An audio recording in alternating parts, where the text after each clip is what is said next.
জয় জগন্নাথ। ছবি দেখেই বুঝতে পারছেন যে আজকে আমি কিসের রেসিপি বানাবো।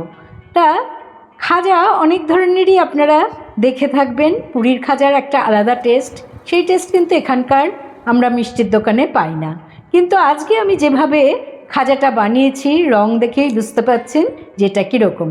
সঙ্গে থাকুন, দেখুন। Hello friends, Rubi's cookery two থেকে আমি রুবি বলছি। আপনাদের সকলকে স্বাগত জানিয়ে আজকে একটা দারুণ রেসিপি আমি হাজির, যেটাতে আপনারা সবাই খুব খুশি হবেন। সামনে রথযাত্রা, শ্রী শ্রী জগন্নাথ দেবের উদ্দেশ্যে আমি একটা খাস্তা খাজা রেসিপি নিয়ে হাজির।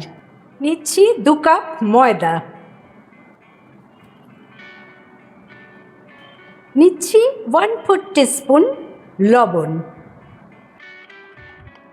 4 টিস্পুন গাওয়া ঘি আমি এখানে নিয়ে নিলাম 2 কাপ ময়দার জন্য।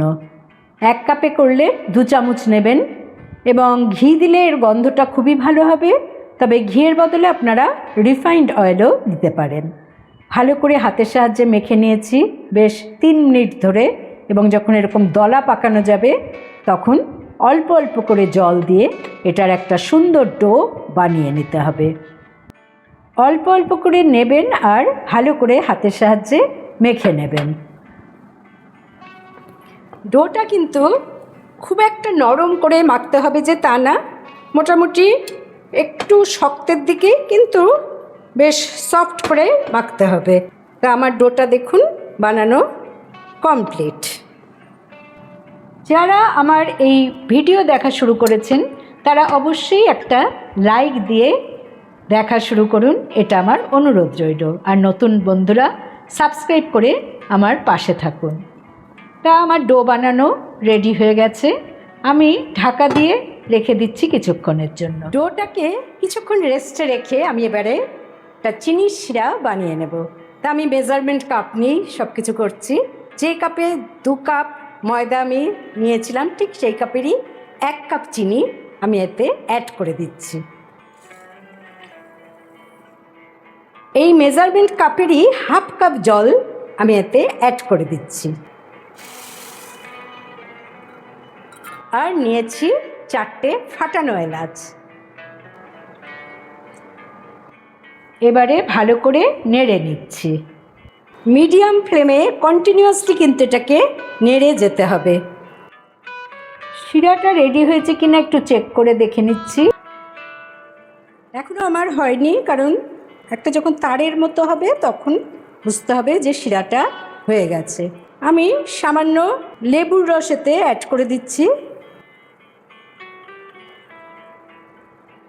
এতে চিনির শিরাটা আমার সহজে জমে যাবে না।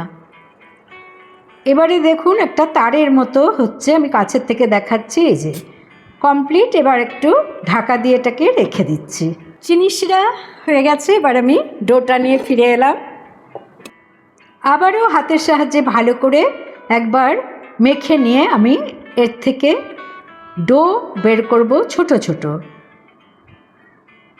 একদমই বড় ডো করবেন না, ছোট ছোট ডো। আমি মোটামুটি 2 কাপ ময়দার থেকে যে ডোটা বানিয়েছিলাম তার থেকে আমার 10টা ছোট ছোট ডো তৈরি হলো।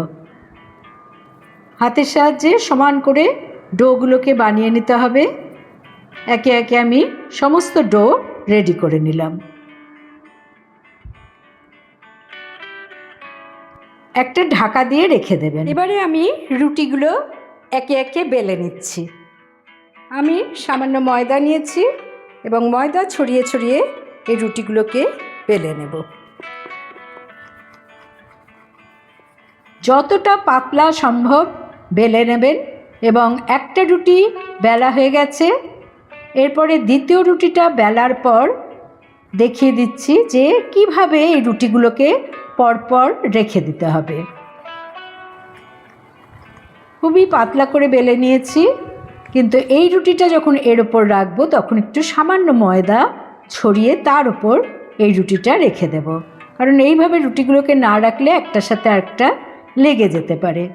এইভাবে আমি পরপর 10টা রুটি বেলে কিন্তু রেখেছি, একটার গায়ে একটা লেগে যায়নি। প্রত্যেকবারই আমি কিন্তু একটু ঢাকা দিয়ে রেখে দিচ্ছি।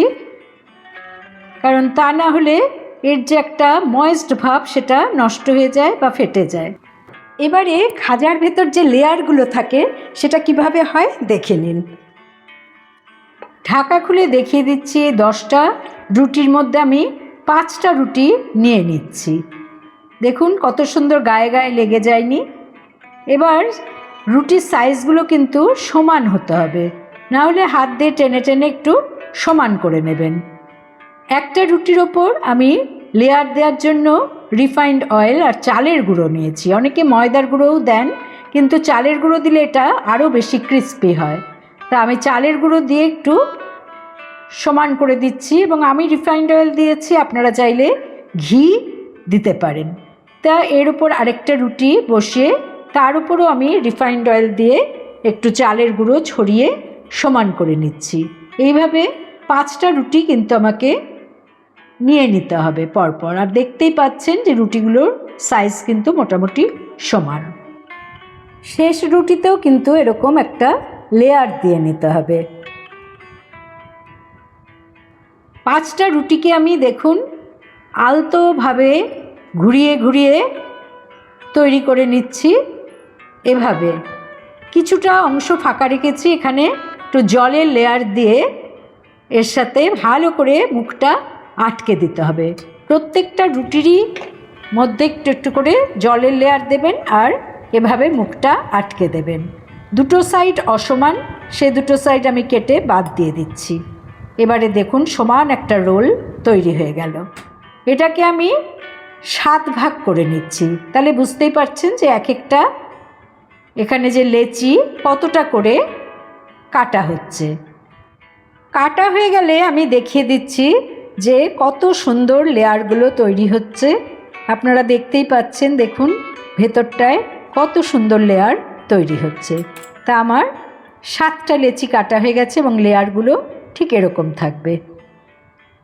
এই দেখুন কত সুন্দর হয়েছে, তাই না?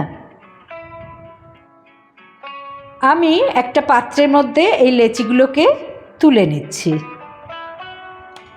একটা লেচি নিয়ে তার মধ্যে সামান্য ময়দা দিয়ে দিলাম আর হাতের এই অংশটা দিয়ে একটু চাপ দিয়ে দুটো আঙুল দিয়ে চেপে বেলার সময় কিন্তু পুরোটার উপর প্রেস করবেন না, মাঝখানটা আলতোভাবে রাখবেন আর দুটো সাইডে সামান্য প্রেস করে নেবেন। এরকমভাবে তৈরি করে নেবেন। একটা তৈরি হয়ে গেল, দেখুন ভেতরের লেয়ারগুলো পরিষ্কার বোঝা যাচ্ছে। ভাজার সময় এই লেয়ারগুলো আরও স্পষ্ট হয়ে যাবে। এবারে আমি খাজাগুলো ভেজে দেখিয়ে দিচ্ছি। বসিয়ে দিলাম একটা কড়া। খাজাগুলো যাতে ডুবু তেলে একটু ভাজা যায় সেই পরিমাণ তেল আপনারা নিয়ে নেবেন। আমি রিফাইন্ড অয়েল নিয়েছি এবং তেলটা খুব বেশি গরম করবেন না, সামান্য একটু গরম হতেই কিন্তু এই খাজাগুলো দিয়ে দেবেন এবং সাথে সাথেই নাড়ার দরকার নেই। আমি ওপর থেকে দেখুন একটু তেল ছিটিয়ে ছিটিয়ে দিচ্ছি, কিন্তু উল্টে দিচ্ছি না। যখন নিজের থেকে ভেসে উঠবে তখন কিন্তু এটাকে উল্টাতে হবে এবং পুরো প্রসেসটা আপনারা মিডিয়াম ফ্লেমে করবেন এবং প্রায় 18 মিনিট পর কিন্তু আমার এই কালারটা এসেছে।